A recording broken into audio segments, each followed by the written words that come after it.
Welcome to the C-Bin podcast, a show where artists and musicians with an axe to grind throw things deep into the abyss of the C-Bin. Transphobia, racism, ableism, anti-Semitism, sexism, and homophobia, it all gets dumped on the trash!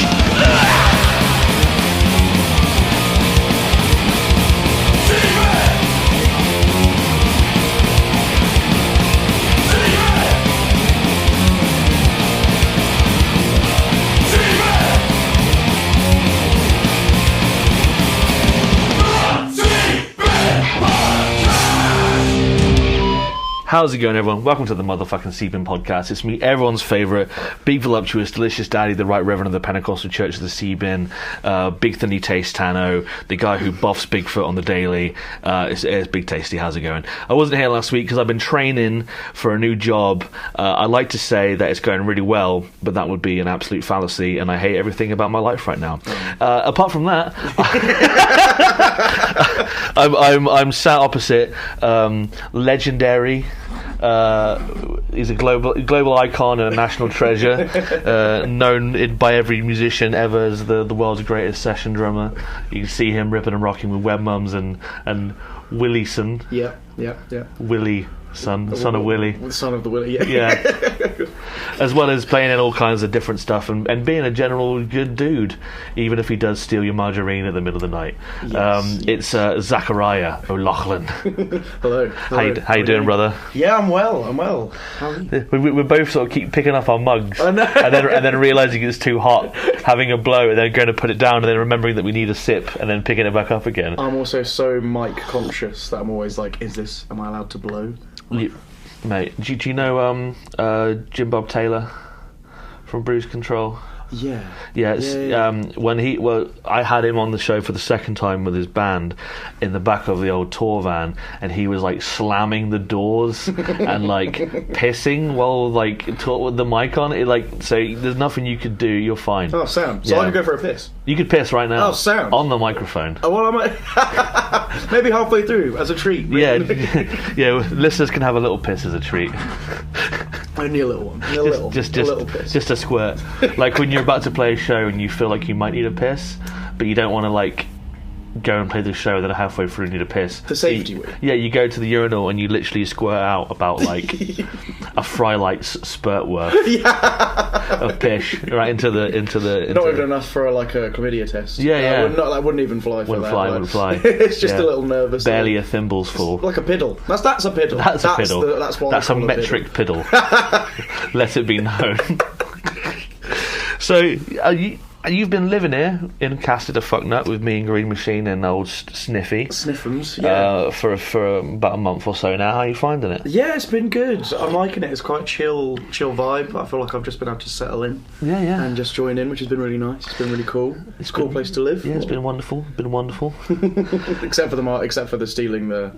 Well, that's more of a Shannon problem. Yeah, I stole the remainder of Shannon's vegan margarine in the middle of the night. Yeah, and she went to go butter a muffin and had an absolute meltdown.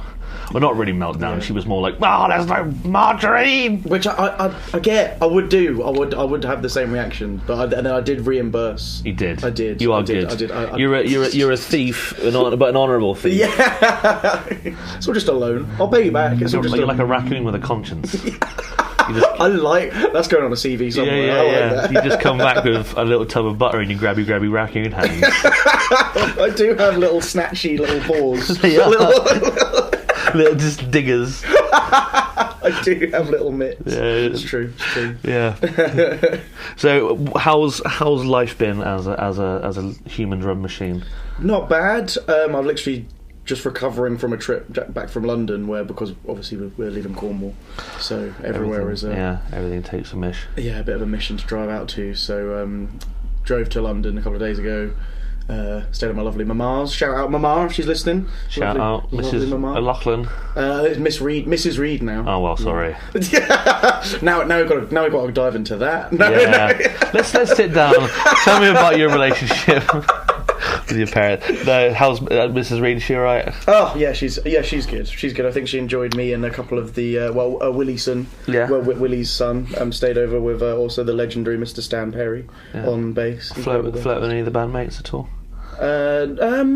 No, but like she's definitely very polite. I don't know if it's whether like the flirting. Not quite like naughty America style yet. God, I fucking hope not. Hey boys, I brought you some bacon sandwiches.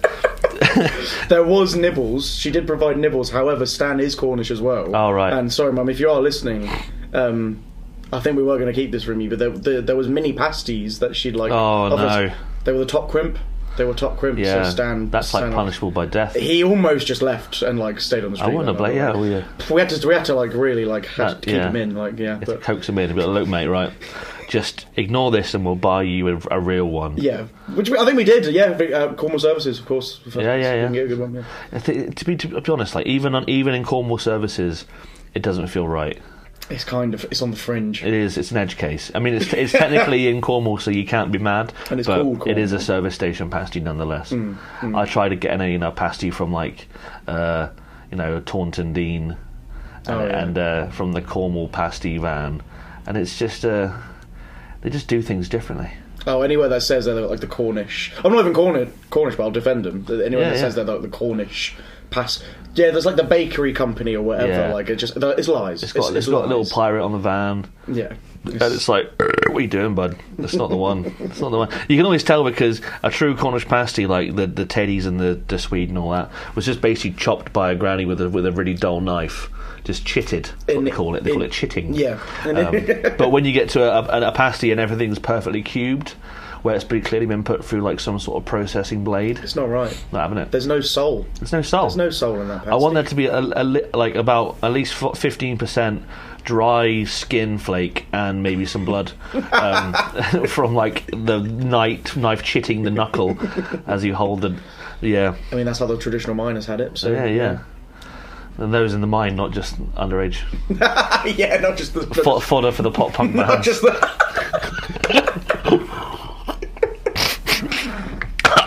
I knew you spit hot coffee all over your wonderful tartan pyjama. Oh, thank you. These are my Christmas pyjamas. I'm like literally half ready for Christmas because these are cozy. Oh, but you only wear them around Christmas time. Yeah. Well, to be fair. No, I do wear them all year round, but they're specifically for Christmas at the moment. Were they a Christmas gift? Yeah, they were. From lovely Mama. Shout out. Yeah. She'd just get her on. Yeah, she'd love that. Get her on the phone. She'd actually love that. What do you think she'd throw in this evening? Oh, what was she? Fucking Cornish people not appreciating their top crib snacks. Well, I'm not from Cornwall, so she's. I don't know. Maybe something to do with her work. She'd throw in the sieve. What was she?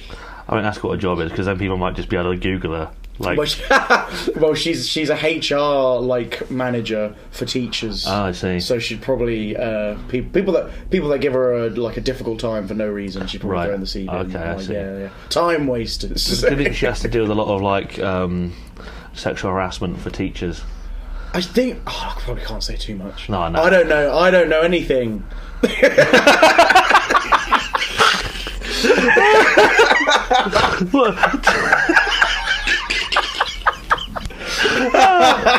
Yeah, believe it. On that note, should we just start throwing things in the bin or attempt to? Yeah, I'm ready. Right, what's the first thing you got for me then, bud? Cool. I mean, the first thing I'm going to be throwing in the CV is gonna go in light. Go in light. I don't want anything to be too predictable or like cyclist. No, none of that. No. First thing I'm going to throw in is earwax. Earwax. What's your problem with earwax? What's the deal? I'm sure it probably does have like a biological. That's just one Google. Yeah, fair. I should have done my research. I'm sure it does have like. I'll do the research. I'll do the research. The research. Yeah. Go, right. Give me a spiel as I Google. I swear, everything's cleans. Like body hair cleans. Everything's supposed to clean. So I bet it does something like that. But mine just block up. So like 3 to 4 times a year, I have to. Well, now I have to pay to get them like syringed out by a nurse at the NHS, and it's like, gee whiz. Yeah, it's not too cheap. I didn't used to have to pay, but now I do. Yeah. Thumbs up to that. That's cool. Maybe they were like, well, the first like 5 are free, and then after that you got to, it's like going to see what's it called? not like a chiropractor, but An osteopath? yeah, one of them. Yeah. It's like they'll you like go to the doctor, but I got pain in my back, and they'll be like, "Well, it's probably because you're too fat," and that's what happens to me. And I'm like, "No, it's just something else." And they're like, "Okay, well, we'll give you like 2 osteopath sessions, but after that, it's like 60 quid a sesh. Probably now like 600 quid a sesh." And then it's like, well, that's like giving someone a little taste of crack. It's like, first one's free, it make you feel class for like 2 days, and then you have to go back. And there's earwax protects the ear by trapping and preventing dust, bacteria, and other germs and small objects from entering and damaging the ear. Protecting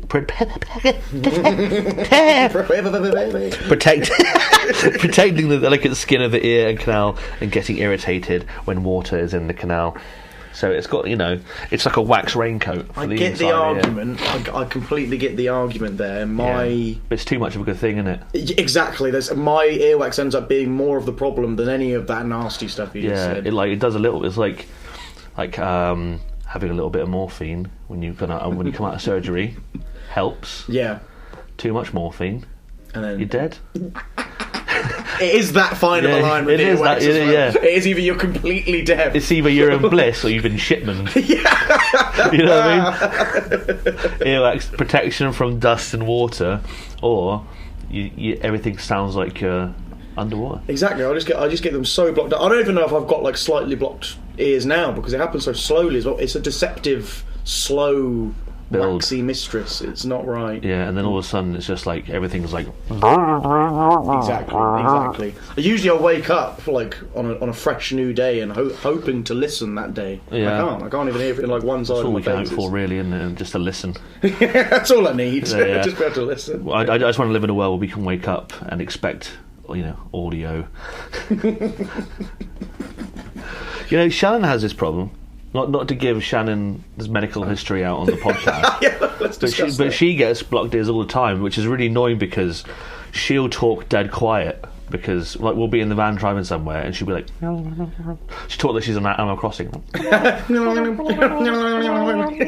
I'm like, what? And she's like, I fucking said that. It's because she can't hear shit, and then I talk quietly and she thinks I'm not saying anything or ignoring her, and then she gets annoyed at me and I'm like, I've told you this. She's like, oh, I didn't hear it. It's like, well, that sounds like a you problem. That's not me.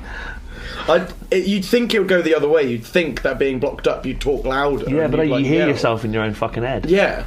In your head. So I definitely got that problem as well. I'm always like, I'll get too bunged up. Yeah. I'll just be like moaning about it, and it's not worth it. They say you can just put drops in as well. It doesn't work. It doesn't prevent nothing. The amount of time I've heard people say, just put some olive oil in there. Doesn't work. Bollocks, mate. Doesn't work. Surely the wax is there to protect from olive oil attacks. Exactly, the wax is doing its job. Yeah, we're feeding the wax with its olive oil. It's just like the blob; it just absorbs it and becomes more slick. That's literally, and it just builds up right at the bottom, and then I've got to go back down to Penryn fucking surgery. And they're like, you got a lot of oil in your ear. It's like, yeah, no shit.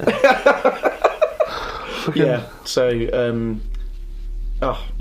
Especially because as a drummer, I obviously I can't even drum as properly as I know I'd like to without ear protection in. Yeah. And more often than not, the ear protection I put in actually ends up pushing the wax even more further down. Yeah. So every 3 or 4 months, I've got to pay out just because my ears being waxed. Have you seen them things you can get off Wish? They're like little silicone corkscrews. Yeah. That you jam in your fucking bonce holes and twist it around, and it just kind of pulls it out. Yeah. You ever try one of them? No, but I don't know if I trust it. I don't know if I trust anything from Wish, especially it'll probably be that'd be 29p. 29p, but the postage will be 40 quid. Yeah, and it may not arrive. It'll take 7 months, and then when it gets here, it'll actually be oversized.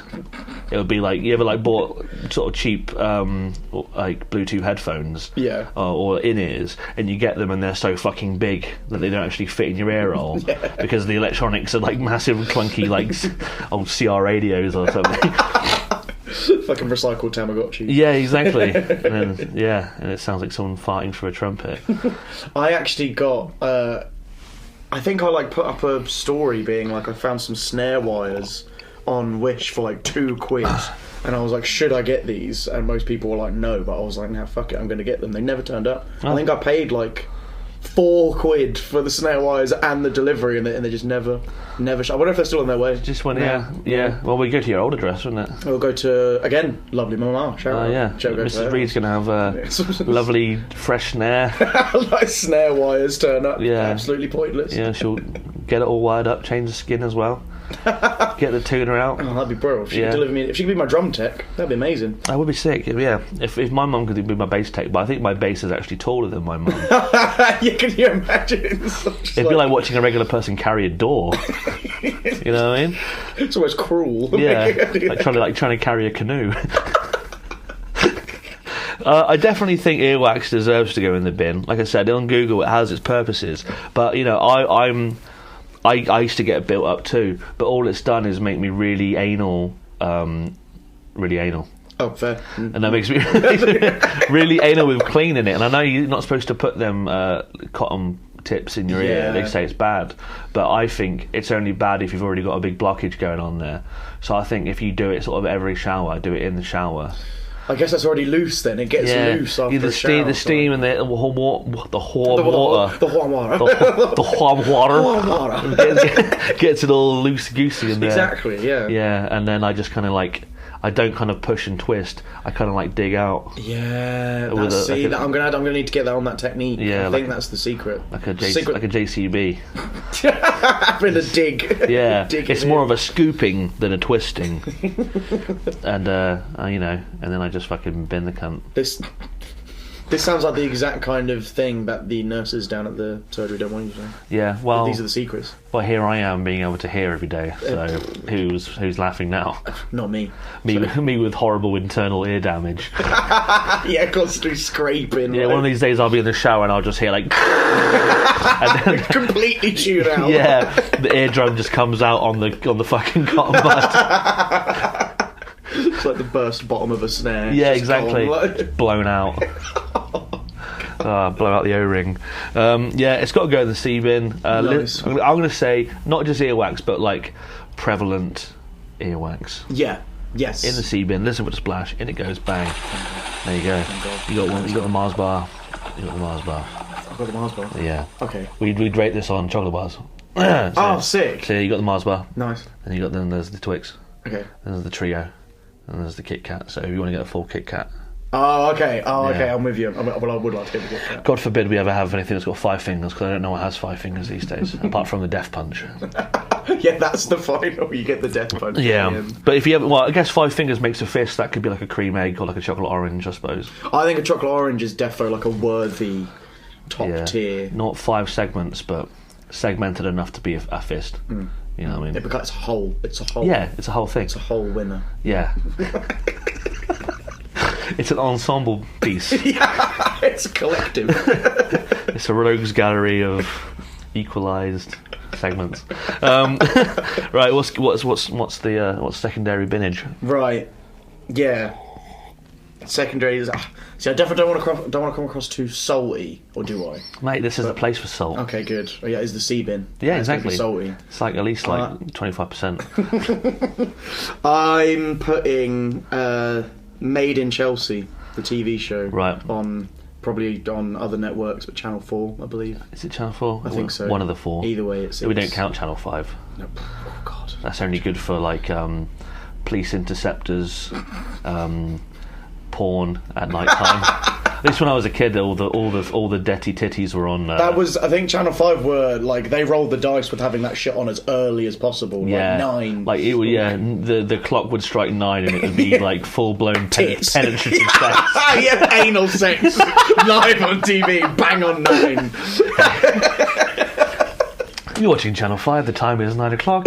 That was the Desmonds, and now it's time for weapons of mass destruction. Honey, fetch the lube. Billy, it's time for bed. That'd be like when Sex Cetera would come on. Did you ever watch Sex Cetera? Is that a new thing? No, that was Netflix? Old school shit. Oh right, okay. No, I don't know what that is. It was like something that was commissioned by the Playboy channel, and it's basically like a bunch of porn stars and comedians as news reporters, and they go to like weird sex stories around the world.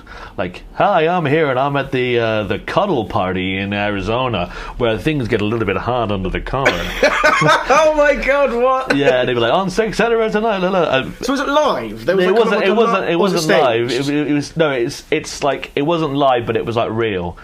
It would be like, I'm Sonny Moore, and I'm here at the Gimp cruise ship, where it's like a cruise of people in full latex or something. Oh my god! Please bring this back. Yeah, bring it back. People. I want to know about this kind of shit. That'd be fucking I've totally outed myself as being that pervy kid watching Sex Cetera at like fucking 9:05 on Channel 5 or whatever it was. Yeah, just past 9. But yeah, Made in Chelsea. Yeah. What is it? It's a reality TV show. I hate calling it a reality TV show because it's so far removed from reality. That's the problem. Virtual reality TV show. Yeah, it's basically a show where, like, to be honest, I don't even know fully enough about it to hate it this much, but I do anyway. Right, I'm going to do another Google. Do it, because it's just full of posh twats being cunts. Like, that's it. And people lap it up.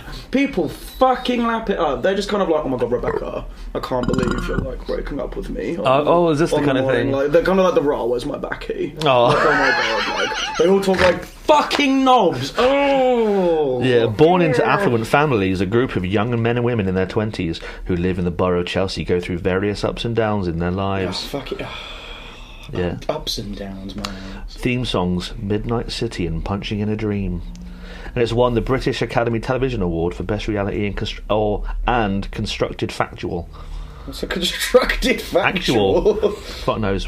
But it's on E4 tomorrow at which will be on the day after you hear this at 9. So Mondays at 9. Don't promote it. or 10 on E4 plus 1. God damn it. We got Maeva Diansino, Ollie Locke, Jamie Lang, Spencer Matthews, Alexander Falsteed. Oh, even the name. Terrible, isn't it? Oh. they've all got really big, weird teeth.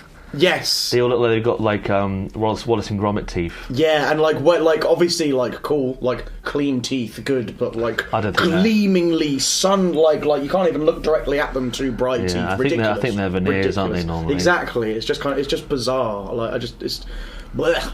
Yeah. Oh. Not shitting on how anyone looks, but I think, like, you know, if you're dead wealthy, just brush your teeth.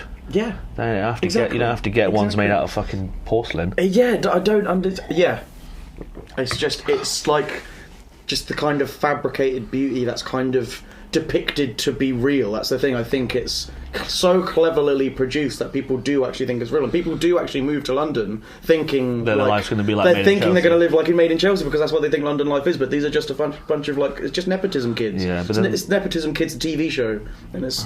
But then they just pay £900 to live in like a single cupboard in a shared art space, and yeah, £900 in a bad borough. Yeah, they just get addicted to fucking methadone. And NOS. Oh no! Yeah, you just see them sucking on balloons outside the New Cross Inn every Friday. Like.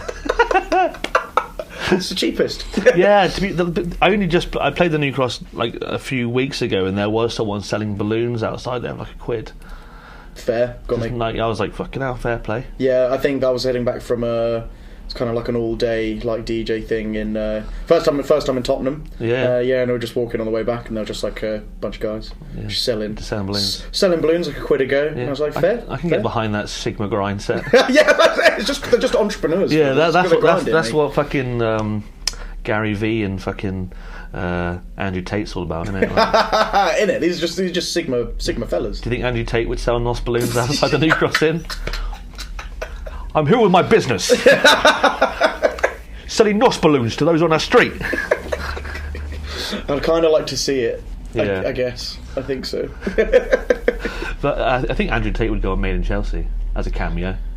Is he that kind of guy? I don't think I know enough about Andrew Tate. I think he'd do anything for anyone to sort of like pay attention to him some more. He'd drive out. He'd like arrive outside the club in his Bugatti. He sounds like he's definitely in the same tier of knobheads. With his sunglasses on in the suit, and you just hear like and he walks in.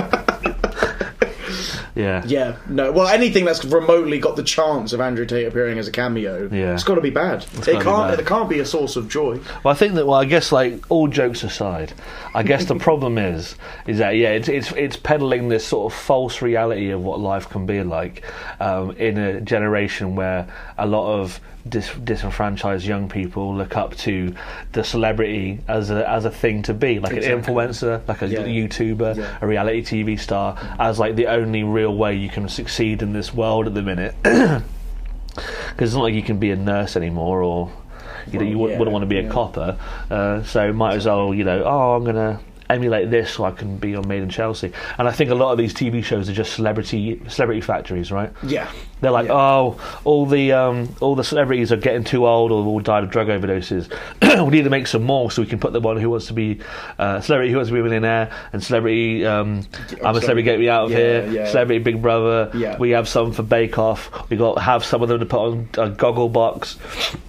We need to have a few for the cover of New magazine for the next 5 years. That's such a good point, actually. They just need constantly new it's a factory. And I think that's against my point. I don't like the culture of idolising that it brings about, because it's not like they're it's going to be particularly hitting the jugular. It's not like they're good people to be idolising at all. Like they're all about social status and not actually about helping and improving the society they're in. But that's me being super, like, I think a lot of people watch those kind of shows as a joke, and like they're aware of how completely ridiculous they are, and there's a lot of entertainment factor in that. Like, I do watch some shit reality TV because it's funny, but there's just something particular about that show that I do think is bad. It's bad vibes, man. I think my mum watches stuff like Married at First Sight and stuff. Oh, so do I. Me and my partner Joe, we watch that. And which is, it's entertaining because it's just like, there's no way this is real.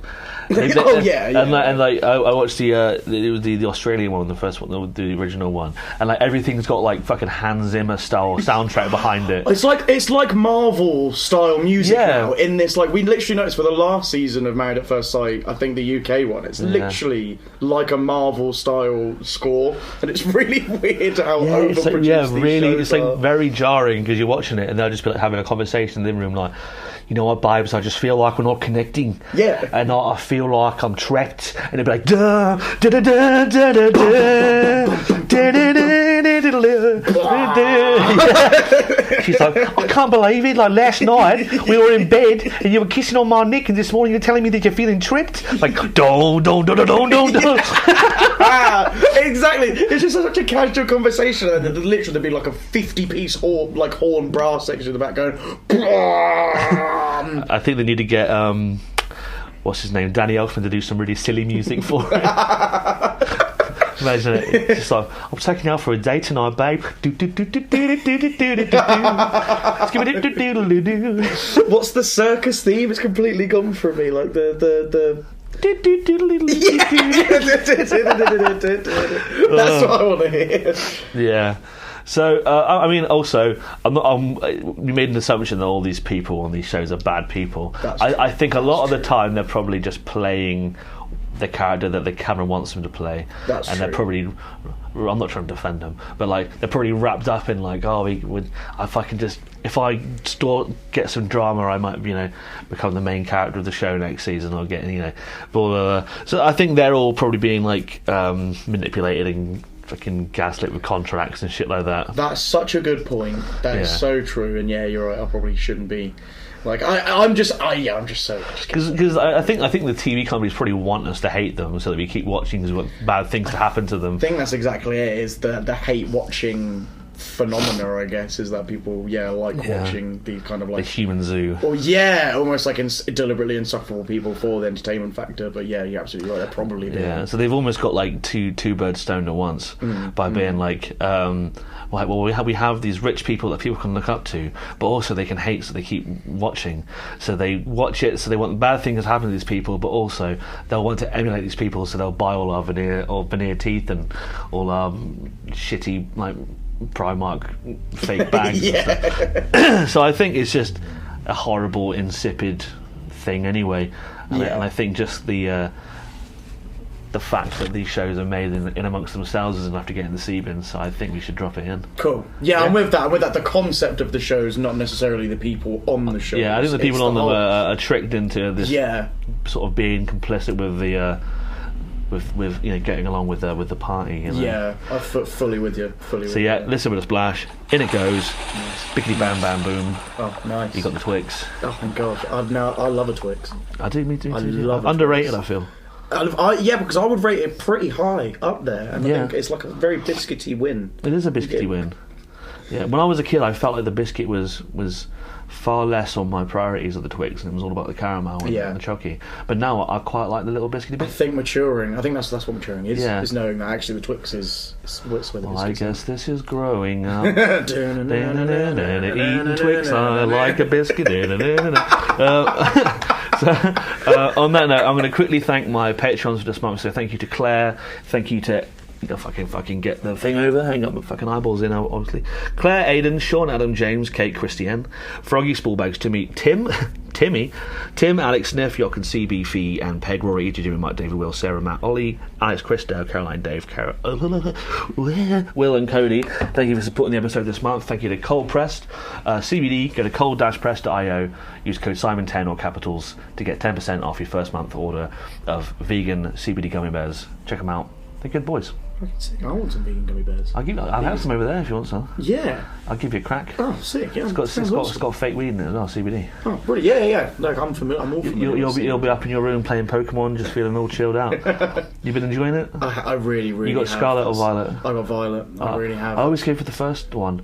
Like I go for I got Sun and Moon. I got Sword and Shield. So do you go Diamond and Diamond and Pearl? Yeah. I had to just go with whatever one I prefer. The colour scheme or like legendary of. To be fair, I also got Sword because it had Stone Genre in that version, which is one of my favourite from Gen 8. It's a cool looking one, isn't it? I wish it had better. It's not to get too nerdy. I wish it had better stats because it's a cool looking one. Yeah.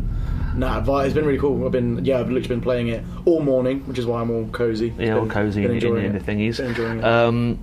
But normally we do a little quiz. We were thinking about what you said that you got emailed like a gay quiz. Yeah, it was. Well, I was actually I have to use YouTube quite a lot for what I do for work, and I was like pushed this ad that was literally like a circle with a rainbow flag in the background. It said "gay test?" And I was like, I can't believe this is getting like pushed to me as a suggested ad on YouTube. But I clicked on it anyway, of course, because I needed to know, of course. So what was the outcome of that one? I think that did come out 100% gay. Oh, I thought so. So yeah. So I will. Jo was with me there anyway, so she was quite shocked to find out. Yeah, the sexuality is a spectrum these days, Exactly. I could give you the gay test. Yeah. Yeah, I'll just suck your dick, and if you come, it means you're gay. Maybe we should pause this real quick. And we're back.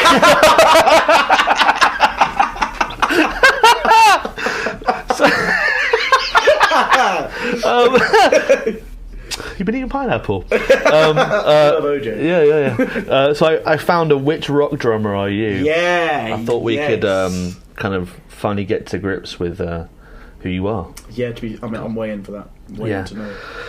After playing a killer set, you can be found doing what? Running the show over in your head. But I've just done the show. Yeah, resting. Okay. Partying. Yeah. Or good luck even finding you. I guess technically the closest thing would be partying. Yeah. Because I'll tend to just I do like just having a pint or just chatting to people that have turned up after partying, it. I'd count that as some polite partying after a big rock show. Right. And describe your kit. Just the basics. Keep it simple. You have a few toys, but nothing too enormous. Or how much time do you have? I quite like the how much time do you have. Somewhere between the lots of toys but a simple setup and how much time do you have, because I do like a lot of a little bit of all three.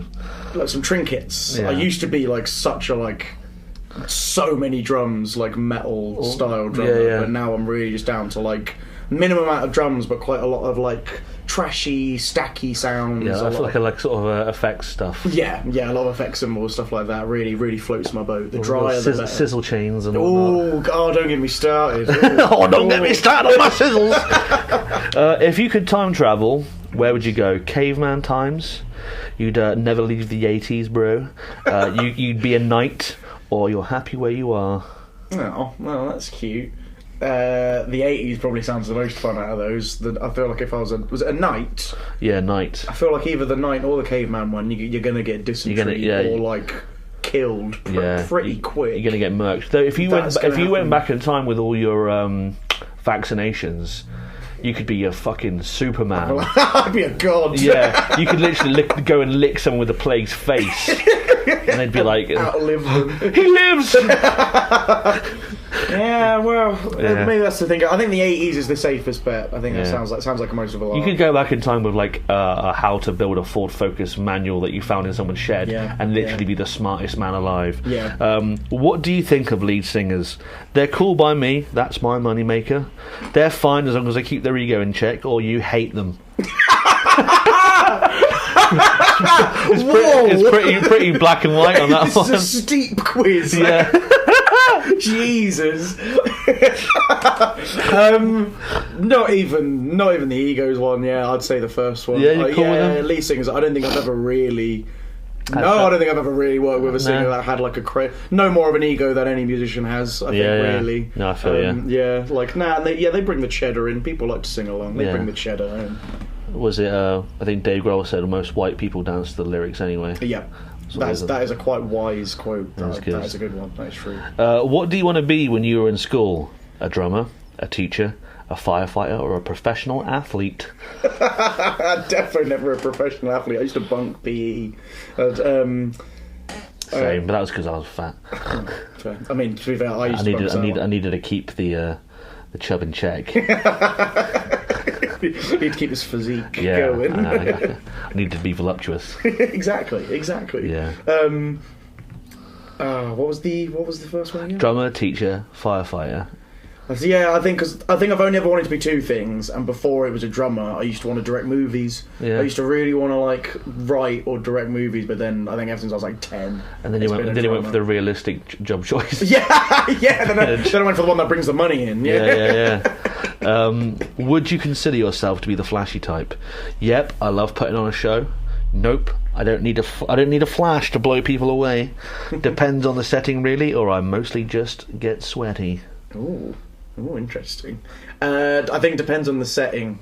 I think I defo used to be, and I think a lot of people I've worked with, especially around here, a couple of years ago, I used to be a bit too flashy, a bit too showy. To be honest, I'll add in that the first time I ever saw you play drums at the cottage party with some brews.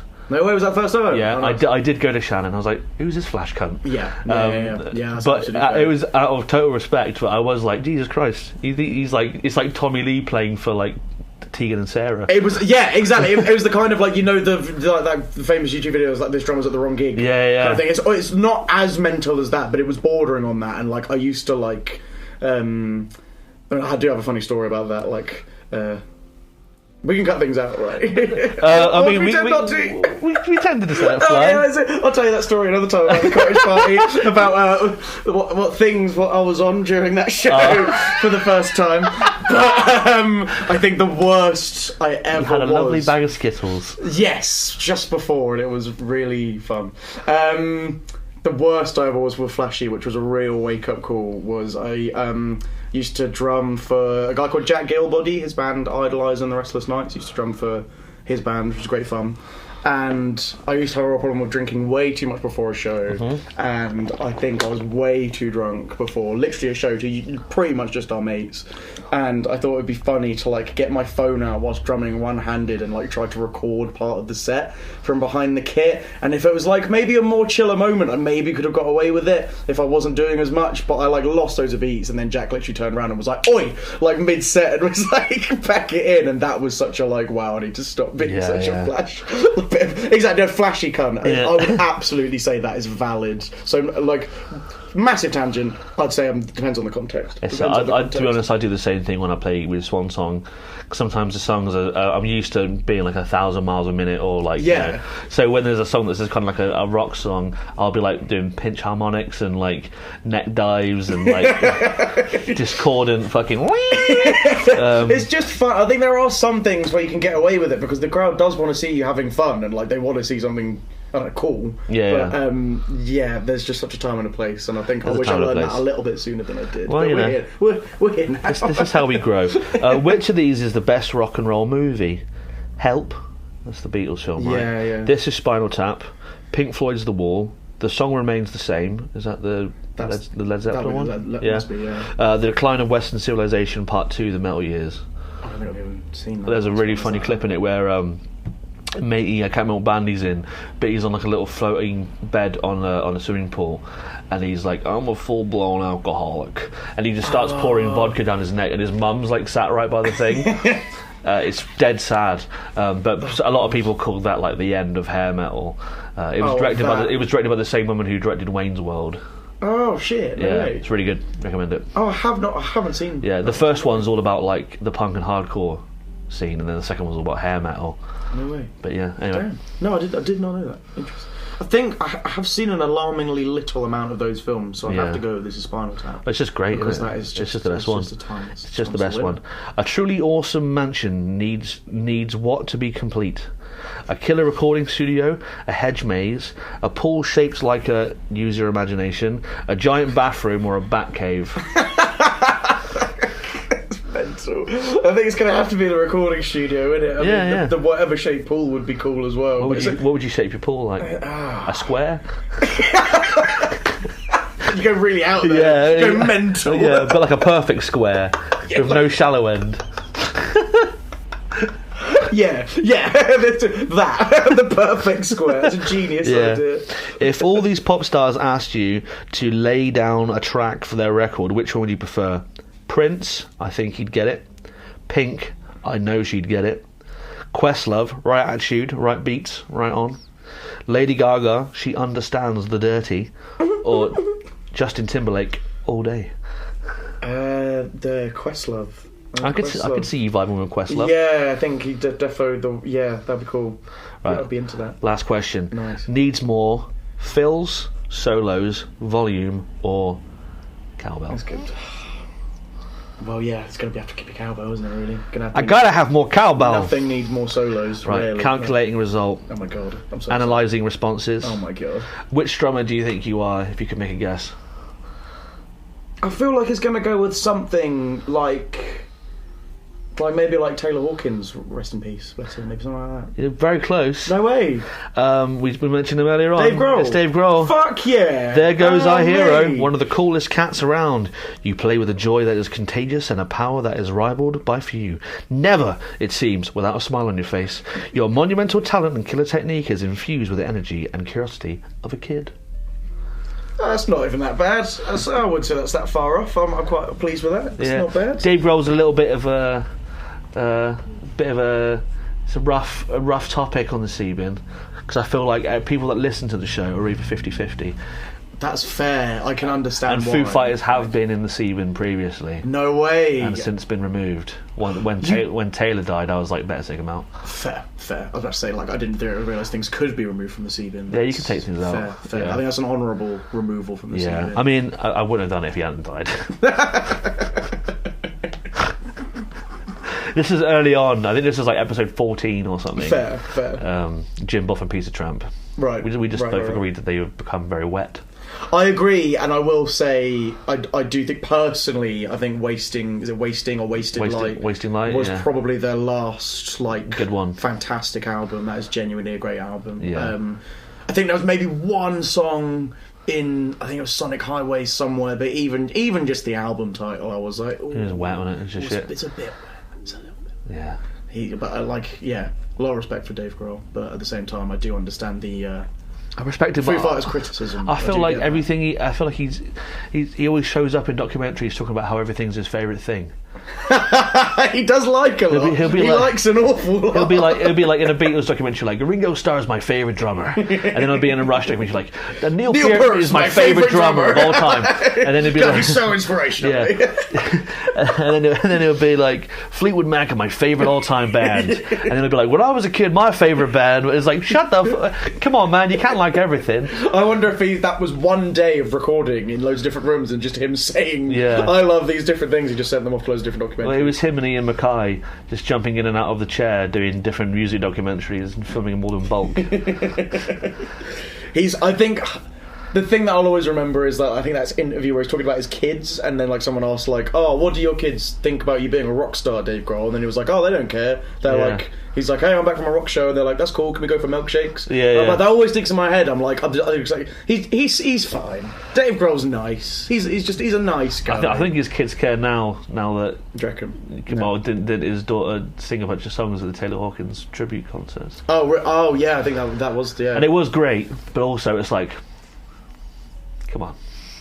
You can't ignore the nepotism of that. I know. It's like we're at Wembley Stadium, everyone. Yeah, here's my daughter. Yeah, it was quite an all-star and like, but I guess it was like quite a family thing. It's quite worldwide. I guess Taylor Hawkins is probably like her uncle or something. Yeah, exactly. So I guess it makes sense. That's probably so much family, but then I get that was quite like a similar to the. I think it's the Paul McCartney video, where it's just like he got out his like phone book. I'm sure he still probably has something like a phone book and just got all his A-list mates out and just turned up like a similar kind of thing, just getting like everyone to show up. Like, I feel you. Yeah. Either way, bin number 3. What have you got? Oh yeah. Because we're talking about drummers, shall we just? I think we're gonna have to go on to that one. Yeah, because this one's already been thrown in previously. Exactly. But I think it bears repeating. Cool. I'm glad. Give it to me, baby. Glad I get to double dunk in the C bin. Yeah, double dip. Drummers who count stands as breakables, as well as kind of like a double whammy. Drummers who are just a little bit like taking the clutch, taking someone else's clutch, that kind of thing. Yeah. Or just another like throwaway example, like if you're kit sharing and then you ask if I can move the cymbals and they're like, or like move the stands, like move some of the angles of the stands, and they're like. Yeah. Oh, I don't know. I'm like, oh, come on. That's a bit weird, though, isn't it? Mate, it's all right. It's all right. They move. Yeah. So that's I think that kind of like maybe just like poor drummer etiquette. Shall we all like? Yeah. Package that up as. Yeah, I guess. I thought that's good. Yeah, poor drummer. Because I mean, I get it. If you spend a bunch of money on a nice drum kit and like you're very like. Everyone talks about how guitarists are like tone chasers and they're very particular about their sound. Like if you move a drummer's like ride stand like 1 millimeter or like a cunt hairs away from them, they'll be like, hold up. Yeah, it's just not going to work now. Yeah, they get out the fucking like the measuring tape and the spirit level. That's what I mean, like, because I can be quite particular with my kit setup. I know that for sure, but I think especially when you're gigging at local or venue sizes where the kit sharing is involved, a drummer more than any other band member does have to adapt to other people's setups a lot quicker. Yeah, like I think guitarists would be quite shocked at how, like, 'cause obviously they maybe not their own amps often, but their own pedal boards for sure, and their own guitars. Like, they know how their guitar feels. I think the only thing that we have to really worry about is cabs. Yeah, exactly. Yeah, and like obviously they're kind of movable. Yeah, more movable than a kit. So, for real. So yeah, I just think like, and to be fair, like it's like I don't want to sound like that like dickhead. That's like of the hundreds of gigs, the hundreds of thousands, thousands of gigs I've done, of like a few gigs I've done. Only like you have to be humble here, man. Like I already said, you're a national treasure and global icon, which is true. Yeah. Okay, of the millions of gigs I've done, only like 1%, if that, have ever had like a fellow drummer who's been a little bit difficult. 99% of the time, most drummers are cool as fuck. I think that's fair. It's a fair, like, yeah. I think so. Yeah, but every now and then you find one who's just a dickhead. Like Rash played this show. Where was it? It was in Bristol. It was like an all-day punk situation. Yeah, and the band it was our tour with Corrupt Vision, and so we were also playing entire backline, and the drummer before us was playing, and their band was playing, and then he thought the kit was the house kit, right? Which doesn't make this any better, but then started like basically jumping on the kick drum, standing on the snare, while it was no on the way. stand, Fuck, Jesus. trying to be like Mr. Rockstar. Yeah. But yeah, basically like damaged the snare stand, damaged the cymbal stands, buckled a bit of the drum, like the kick drum, and he was like, "Oh, we thought it was the house kit." It's like, you didn't do that to the house kit either. Like, it's still a kit that isn't yours. yeah. That you're disrespecting. You borrowed the touring band's equipment, destroyed it. And then was like, "Oh, I'm sorry, I thought it was the house kit."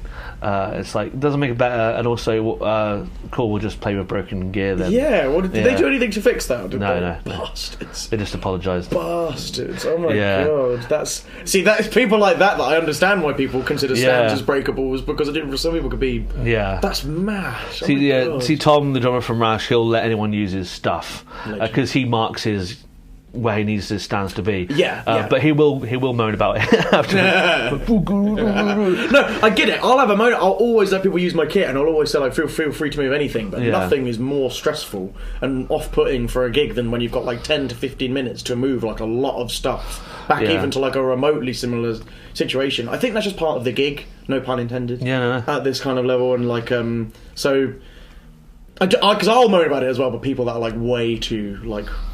Where you know what I mean. You know what I mean. I think it's just got to go in. I think it's going to be just a short, one ball's in, the other ball's in. That's a firmly in. The cock follows through.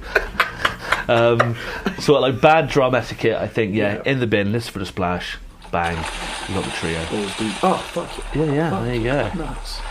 So. Oh my god, what was my last point? The last one was about a certain video game. Oh yeah!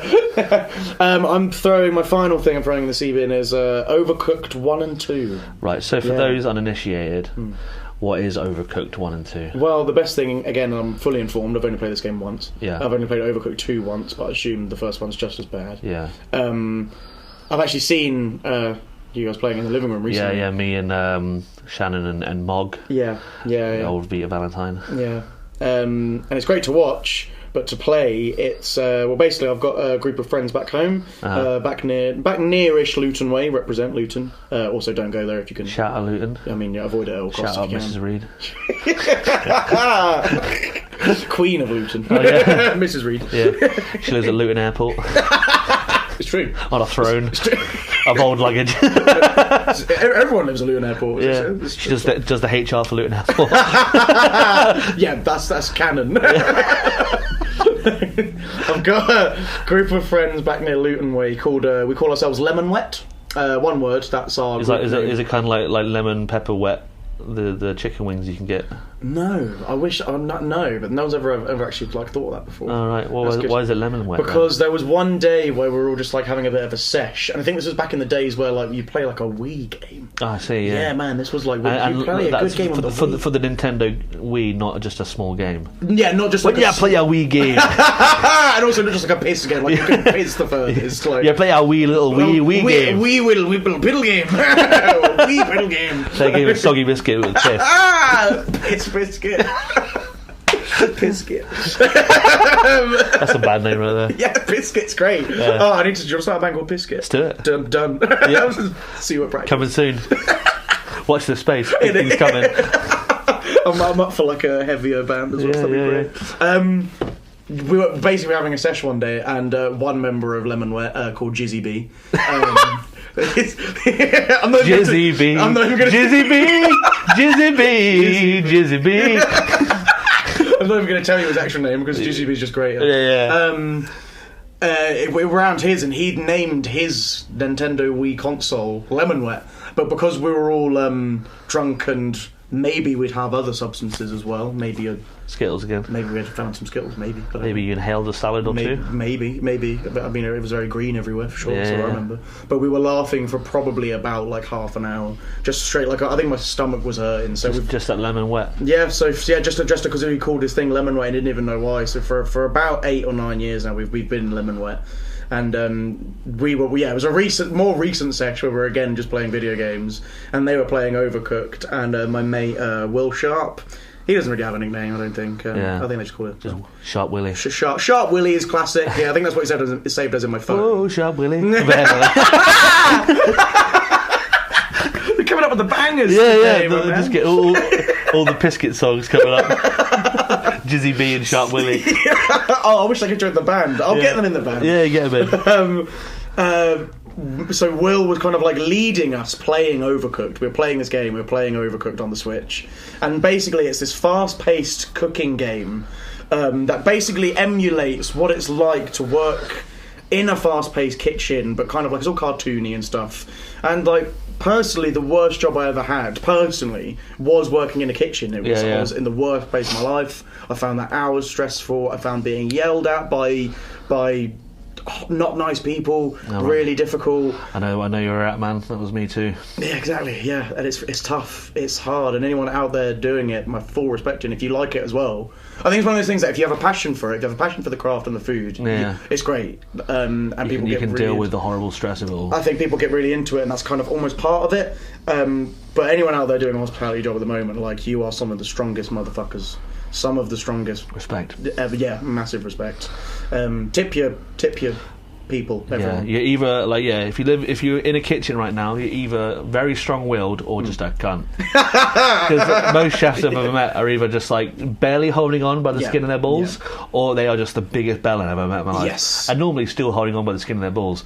It's usually a bit of both, and then they're not. They don't help themselves. Yeah, normally like a nice bit of powdered sugar as well. If you know what I'm talking That's about. exactly what I was about to say.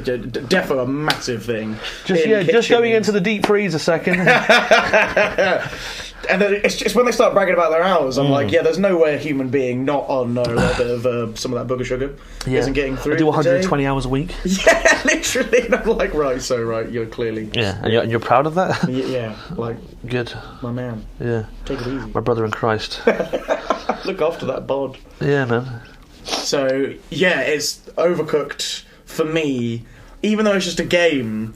stresses me out to play because it reminds me of the worst couple of jobs I've ever had. Yeah. And my mate Will, who was kind of like, he's been a manager at McDonald's before, again, kind of a very worst place in his life as well, but he was quite good at being a manager in the kitchen at McDonald's, so he just took charge of this sesh. We were just playing this game, and pretty much he was being, I would call it verbal abuse. I would pretty much just say he was just screaming like, "You fucking donkey!" Yeah, literally. He'd become like Gordon Ramsay. I was literally getting like, I was laughing along.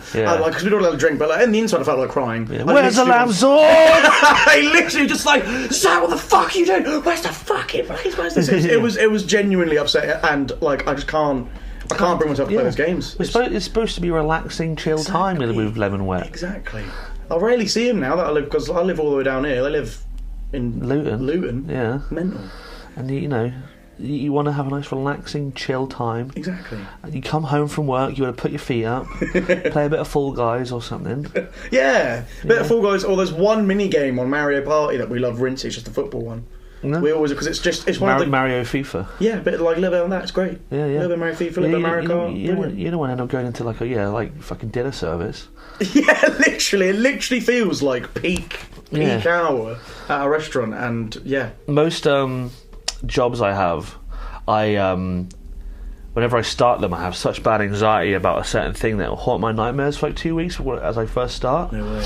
So when I started working in the kitchen, I could hear the ticket machine in my nightmares every night, and it was like,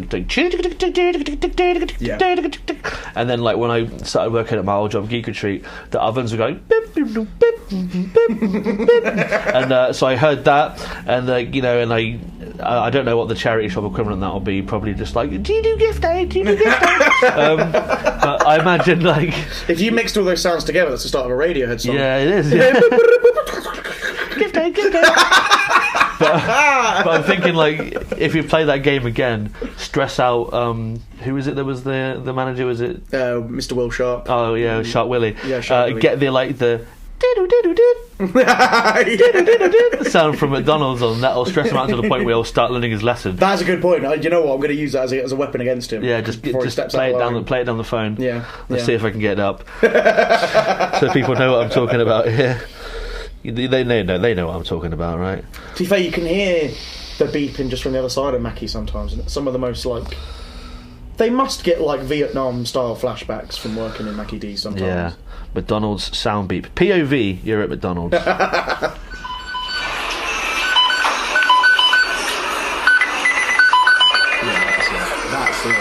I was there for a second. I don't know about you. Yeah. I was right there. I could smell the chips. I could hear being yelled at by a Karen. Yeah. 6 Karens. Yeah, I could hear Willie Sharp back there. What the fuck are you doing?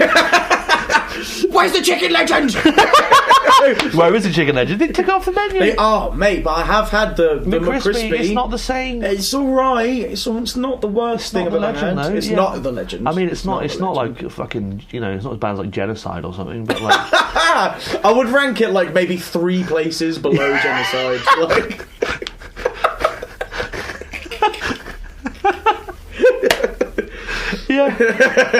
yeah, but yeah, it's not the legend. No. No, but the thing is, I eat like a 5-year-old, so when I'd order my legend, it'd be the barbecue chicken legend. That is a winner. That was my like dessert barbecue legend. Yeah, That's a treat. No lettuce, add cheese and bacon and all that stuff. Yeah, I mean that's fair. That's extra sauce, double the sauce. That's a luxury King's chicken legend though. So yeah, that's the proper Conan one. But now I just had to get the old 99p McChicken. Oh, chicken mayo. Yeah, but then I take the mayo off. Take the lettuce off. So you just got add bacon and then I get a pot of barbecue sauce. So basically, I've just like got the same ingredients but in McChicken form. You basically made your own chicken legend out of chicken mayo, which I respect. That's a good idea. It doesn't have the farmhouse roll. The best part of it was its length. It wasn't like a round. You're getting more buck for your bang. Yeah, more bang for your buck with a long. Yeah, it was long and girthy and chickeny, and which is what you want from a legend. Yeah, that's exactly what you want from a legend. Yeah, exactly. You want to eat it like a big sandwich. Yeah. No, I don't care how crispy the McCrispy is. It's not a legend. It's not quite. I mean, I'm now going for the McPlant after the McCrispy was all right, but I'm going back to the old McPlant. Oh yeah, it's good. It's good. You ever put 2 together yet? What, to make a mega McPlant? Yeah, that's what Shannon does. No, mate, that's something incredible. We'll order Smackies. Smackies. She'll get 2 McPlants with both without tomato, one without the mayo. I hate how I remember this. But yeah, one with mayo and one with just those burger sauce, and then she takes one of the buns off and then just slaps it together. I mean, that sounds amazing. That sounds a lot better than just one. And then she gets 2 apple pies.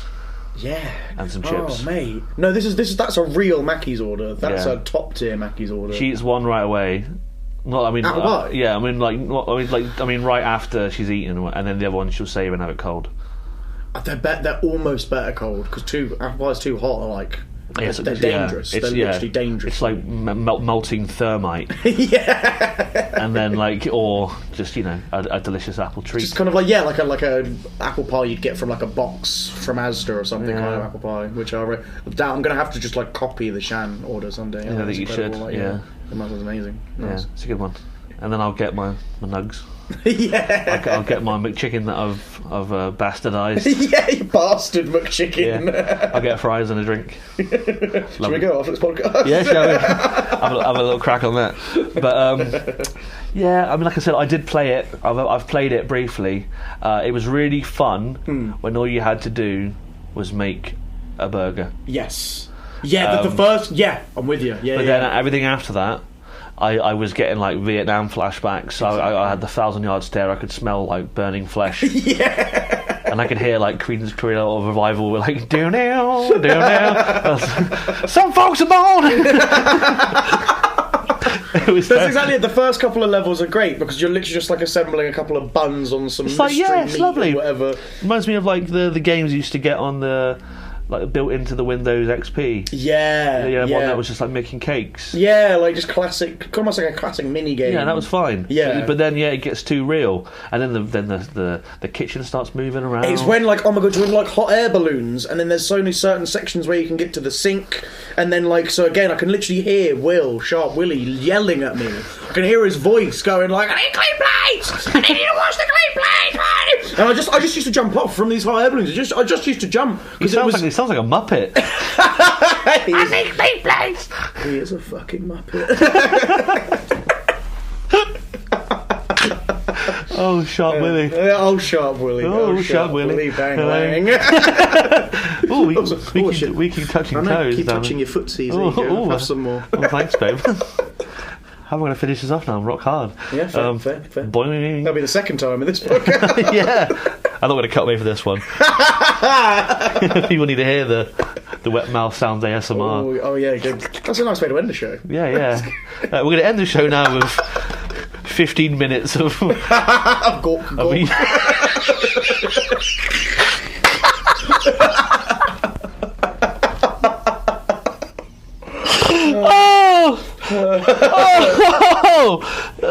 Could you imagine though? Is that against the rules? Is that against like the Spotify might not have it. Okay, fair. Jimmers, can you just edit in 15 minutes of horrible blowjob sounds? Don't actually do that. This is a family-friendly show, for fuck's sake. Yeah, this is for the children. Yeah, come on. This is for the little kiddies, and not in a Watkins way, in like a Mr. Tumble way. Yeah, of course. Which could be a Watkins way. We don't know. We don't know. He never wrote those books. He never wrote those ones. Yeah. Anyway, I don't know if I should throw it in because I feel like it brings a lot of people joy. I feel like it's maybe just not for a certain type of person. Yeah, I think unfortunately I've just developed a little bit of a thing anxiety around kitchen work. Yeah. So I think that's absolutely fair. And I think I just also got a friend who was a little bit too violent with it. A little bit much. He needs to simmer down a little bit. Yeah, I think he does need to simmer down, but that was he knows it. I think he knows. He knows that brings out the worst in him. That kind of game. But I think if you could play that kind of game, we'd enjoy it. But not everyone wants to play Dark Souls, Exactly. Some people just want to play Pokemon. Exactly. And you know what? Yeah, that's an absolutely fair. Out now on the Nintendo Switch. Yeah. Buy it now. Seabin Podcast, sponsored by Pokemon Scarlet and Violet. Absolutely. Could you imagine that? Oh. I mean, if we keep just saying how good of a game it is, maybe they would just be like... Well, maybe they'll just take it off the internet. Yeah! That breaks copyright. You've said it several times. Fuck you. Yeah. To be fair, I wouldn't be surprised knowing them. Who's the CEO of Nintendo these days? No, I don't know. Pikachu. Someone just kicks down Pikachu's door like, Mr. Chew! Mr. Chew. Big Tasty of the Seaman keeps saying to buy your game. Shut him down! See, you can see it so vividly. It's so real. Yeah, I wove quite a tapestry then. Poetry. I'm going to leave it out the bin, but I'm going to say that let this be a warning to those listening that if you fancy playing it, just know that it comes with a toll. Yes, it does come with it. It's a deceivingly stressful game. It carries a heavy burden. Yeah, it looks like you're going to have an Animal Crossing type time. You end up experiencing what it's like to be on Gordon Ramsay's Kitchen Nightmares. Just proceed with caution, listeners. Animal Crossing Kitchen Nightmares. Now that is a game I would play though. Yeah. So that doesn't make any sense because that sounds amazing. Yeah, you just hear like but like the subtitles are just like, you fucking idiot. Yeah, it's like the cutest like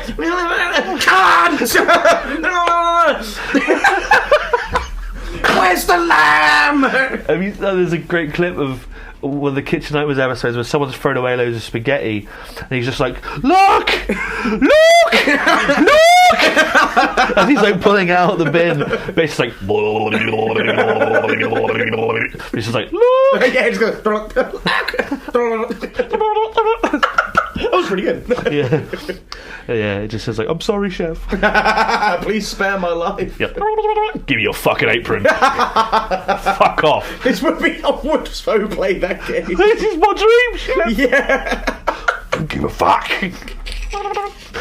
Yeah, Nintendo, if you are listening, Animal Crossing / Gordon Ramsay's Kitchen Nightmares crossover. Yeah. When? If Animal Crossing's Kitchen Nightmares, if that doesn't come out in the next 2 years, I'm suing Pikachu and myself. Yeah. Yeah, no, yeah, I'll drink. I don't care if all those Game Freak lawyers. I can take him down. He's just a little electric mouse in a suit. What's he gonna do? He's not even that good. He's not even that good. His stats aren't even that good. No, he's not. The anime lied. Oh wait, the way he's put on a pedestal. Yeah, he's fucking pumped up like a motherfucker. Oh mate, that Pikachu's taking steroids. He's like the John Cena of Pokemon. Yeah, he's just like an untouchable. Yeah, ridiculous. He's not even a Raichu. He's got the five. Ridiculous. Yeah, and Raichu looks sound, but no one wants to evolve it because everyone wants the brand name. Everyone wants the mascot. It's like if you had a Rolex that you could choose to upgrade it to like a cooler looking watch, but I didn't have Rolex written on it. No one would do it because everyone's paying like 900 quid just to have the 5 letters. Yeah, exactly. So, like, I want a Pikachu Rolex now. I want like it looks like a kid's toy. It looks like a kid's watch, but it's got But it Rolex. costs like 50 grand. I would wear the shit out of a watch like that. Everyone would think it costs a fiver, but it's mental. I bet Doja Cat would wear that. Oh yeah, that's her brand. That's her vibe. Yeah. So I'm not going to throw it in the bin. Okay. But you got the trio. You got 3 out of 4. I'm happy with that. Pretty standard. I'm happy with that. Pretty Nice. standard. So where can people find you or get in touch with you if they need to? I'm pretty good on Instagram. Zach on drums. ZACH on drums. All one word. Yeah. I'm well up to doing any drum work. I'm also well up for a chat. I can do remote recording. Yeah. I'm way into Pokemon. If you want to play some Pokemon, I'm also way into send your Switch codes to him. Yeah, man, I'm way up for that. I say Instagram is the best way to find me. Yeah. Up for drumming, Pokemon. Drumming, Pokemon in, and that's pretty much it. Just don't ask him to play fucking Overcooked. Yeah, unless you're chill. Yes. Yeah. If you can make it a chill experience where it's just like, okay, now Zach, I need you to grab me this soup. I welcome anyone who can give me like an ASMR style, comforting Overcooked experience. I would really like that. So please, please. If you have it in you. you know where to find him. Well, it's been great having you on, Zach, and I'm sure I'll see you later on this evening. Yeah, I'm sure I'll see you around the house. I'm sure you probably hear me take a poop in a bit, which I often do. Well, thanks for having me on. It's been lovely. It's lovely chatting. It's beautiful. It's a beautiful thing, and thanks for that blowjob earlier on as well. Oh, mate, no worries at all. No, that was great. Thank you so much. Less of the teeth next time, though. It's the common complaint. I'm so sorry. Yeah. I'm so sorry. You just get too excited. I'm just grinning too much. You're like a puppy. You won't stop biting a hand. On that note, guys, thanks for listening. I'll see you next week. Cheerio. Bye. Hey guys, it's me, Big Tasty. I just wanted to say cheers for listening to this week's episode, and I hope you enjoyed listening to it as much as I enjoyed making it. Now, if you feel so inclined, you should come check out my Patreon page. You can sign up for as little as £1 a month, and you get weekly exclusive video tier lists and monthly mail-outs with things such as stickers and fabric patches, zines and art prints. Hey, and if you can't spare the money right now, I totally understand. No pressure. I'm going to keep making episodes regardless. But if you can support financially, it really helps the show. Just keep moving on. And then another way you can help is just to follow us on stuff like Twitter and Instagram at Seaburn Podcast and share it around to people that you think might like this filthy shit. Anyway, love you guys, appreciate you, and I'll see you next week.